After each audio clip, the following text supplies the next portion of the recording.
Even with the markets moving further down this past week due to a number of macroeconomic factors, Stellar Lumens has still pulled off one of the biggest developments thus far in 2022.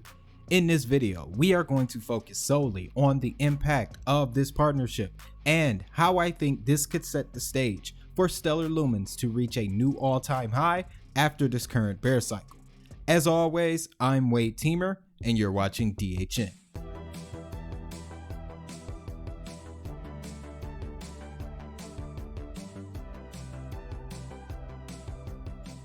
First, we have to go back to October of last year. The crypto space got the shock of the century when MoneyGram, the world's leading remittance provider, abandoned Ripple and decided to go with Stellar Lumens. And Stellar wasted no time in showing the world the fruits of their labor and the opportunities this opens up. It's the opportunity to really reach those that don't have bank accounts and those that don't actually have credit cards or wire transfers. Normally, to get into blockchain today, you really need to be able to get your cash and convert it into a digital asset. You need to be able to leverage one of those types of things, either a wire transfer, a credit card, or a bank account. This creates the real opportunity to bring the cash world into blockchain. In case you might be wondering, this service is powered entirely by the Stellar blockchain. MoneyGram is essentially adding their payments network onto Stellar's blockchain. Simply, whenever you see a MoneyGram location, this is what is called the retail agent for MoneyGram. What this now means is that you can swap your cash money for USDC instantly, just the same you would do in the past, but now 100 times easier. In addition to this service being free for the first year, as of making this video, this service is already active in key global markets such as Canada, Kenya, Philippines, and the United States. More countries are going to be announced throughout June. As a matter of fact, on June 2nd, MoneyGram International announced a brand new partnership in Saudi Arabia with the mobile wallet provider MobilePay. Speaking of wallets, the first two Stellar wallets that will integrate this service will be the Lobster wallet and Vibrant. In the coming weeks, the service will also come to Wire and AirTM.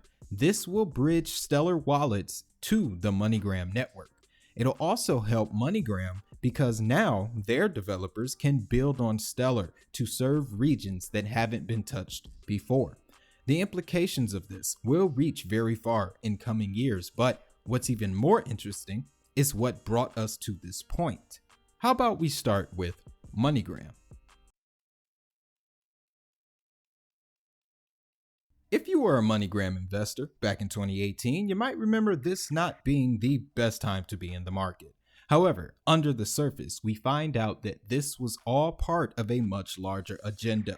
It was back in 2018 when MoneyGram began to talk about the coming digital transformation they were looking to go through. So we are down a little bit this year, but we are repositioning the company. We're going through what we call a digital transformation and really thinking very differently about the consumer interaction and how we go to market. So we're doing a lot of things intentionally, and it's going to have a great effect for us over the long term. You see, MoneyGram specializes in remittance payments. Remittance payments can include anything from sending money to a friend overseas to making utility payments. With MoneyGram working primarily in cross-border transfers, they would have had first-hand awareness of the rising cost of cross-border payments. Knowing this, Alex Holmes, MoneyGram CEO, was fully aware of how blockchain technology could solve this problem. What about crypto itself? Where does crypto fit into this? I actually think that MoneyGram can play a huge role in what I call interoperability. So when you think about crypto and blockchain, it sort of sits in its own unique world today. And when you're in that world, it is very efficient. It is a super interesting flow of funds for payment purposes. But now again, it is up for debate as to why MoneyGram did not go with Ripple, but what made them choose Circle? Why not Tether or even Binance? Well, if we take a step back and look at recent events when it comes to stablecoins alongside regulation, USDC has been rising to the top of the stablecoin market in not just valuation, but reputation. The recent Terra Luna fiasco probably put them in a much better spotlight. Then, I think most importantly, it made it very clear to people that not all stablecoins are created equal. In fact, even the phrase stablecoin is one must very carefully apply it. And it's helping people differentiate between a well-regulated, fully reserved, asset-backed dollar digital currency like USDC and something like that. And so we've actually seen USDC strengthen. We've seen the amount of market activity grow. We've seen circulation grow as people have a flight to safety and a flight to real stability. And so we've actually... Circle has positioned themselves as the new standard.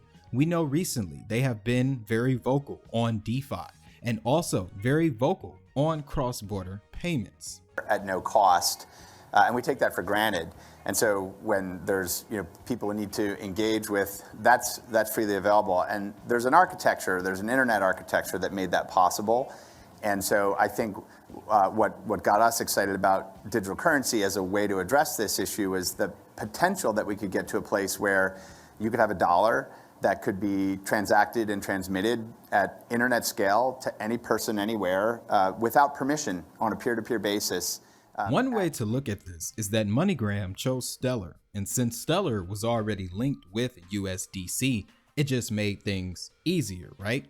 It would, but let's not forget who else snuck their way into the stablecoin market this year.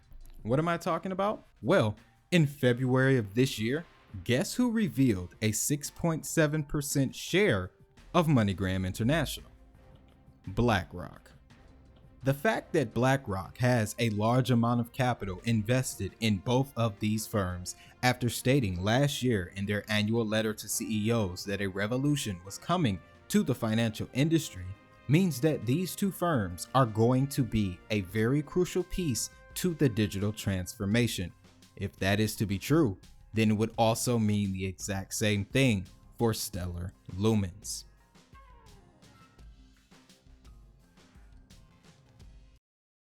As the official press release stated, this is only the beginning for this new service. MoneyGram has a global reach and is owned by the most powerful company on earth. But what does all this mean for the actual price of Stellar Lumens? Well, January 3rd, 2018, Stellar set a new all-time high at 96 cents. Stellar bottomed out in March of 2020 with the rest of the crypto market. From here, we have to get a bit speculative. We know the markets are dominated by the Bitcoin halving cycles. This would mean that if Bitcoin is going to set a new all-time high during the next cycle, then so will much of the altcoins. When Stellar hit $1, it didn't have all of the applications and partnerships that it does now. The infrastructure also not nearly as established. They also didn't have Miss Dixon either. But since then, Stellar's network has exploded into all sectors of the blockchain economy, offering several entry points to the crypto world. Keep in mind too, Brazil is very close with the Stellar Development Foundation in the realm of central bank digital currencies. But using just this MoneyGram deal, here is how this could all play out. The global network is available to any and all countries that are currently under the MoneyGram umbrella. Now, this probably won't see massive Stellar buys, but what's going to happen as more countries come online and use the service, the XLM token will be the only other crypto that people will see next to USDC. This will not only make people curious, but it will over time become more recognized as a global unit of exchange. At that point, sentiment kicks in and the sky's the limit from there. Judging by how crypto has behaved in the past, these types of developments usually precede a lot of momentum or a series of related events that draw further attention to the price of the asset. Combine that with the number of achievements that both USDC and MoneyGram plan to make in the very near future, we could very well be entering a time when XLM re-enters the top 10 and stays there.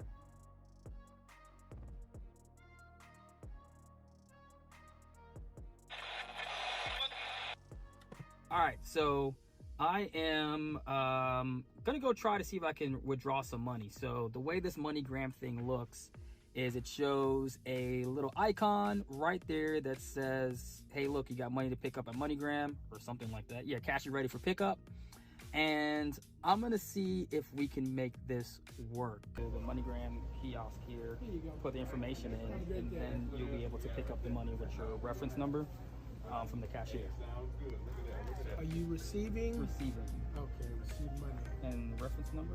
Yeah. 266 212 266 212 66. Okay. I see something there. Yeah, all right. So you have 25. Accept. I'm gonna show you right here.